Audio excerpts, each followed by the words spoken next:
Azurmendienean, Itzarriren bestin metodologiarekin lanean jarraitzen dute. Beste hainbeste alorretan berritzaileak izateaz gain, kudeaketa sisteman ere berritzaile dira Azurmendi jatetxean. 2009ko urte hasieran lanean hasi eta gradualki aurrera pauso finkoak eman eta gero, egun kudeaketa sistema pertsonengan eta talde lanean oinarritzen dute. El planteamiento de ahora en adelante, Eneko Txapeldun, ¿eso qué quiere decir? Bueno, pues Eneko es un cocinero reconocido, pero hay otros cocineros que también lo son.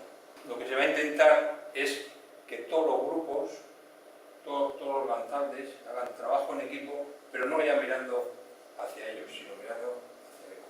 O sea, lo que se trata es de hacer el mejor equipo entre todos los grupos, que Eneko sea más reconocido, más conocido y que al final sea, pues, digamos, el cocinero de referencia, por lo menos en Vizcaya, y a ser posible también que en Guipúzcoa adelante su posición, digamos.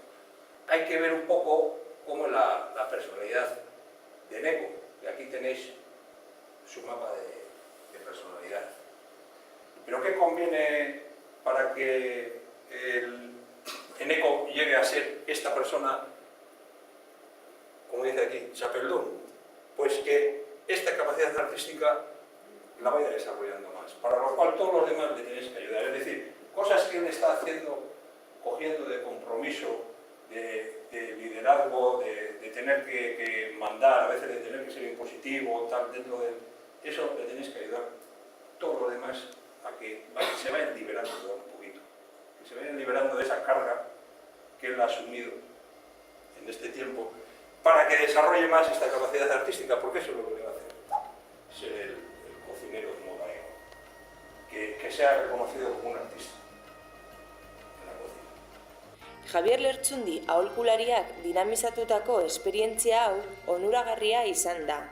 Beraz, Azurmendi Eneako zuzendaritzak pertsonengan egindako apustu garbiak bere emaitzak eman ditu.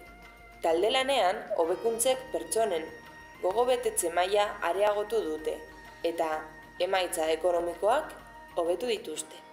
Pilotu planaren ebaluaketa guztiz baikorra izanik, 2010ko azarotik aurrera, Itzarrik Azurmendi Enean pertsonetan oinarritutako kudeaketa sistema sakonduko du.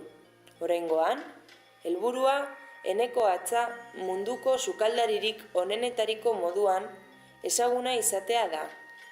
Era berean, benetako liderra izatea, bai erakundean, bai gizartean. Ohore handia da Itzarrirentzat Azurmendi Enean den ospedun jatetxe batekin lan egitea, eta bestin metodologia bere langileen artean ezartzen jarraitzea.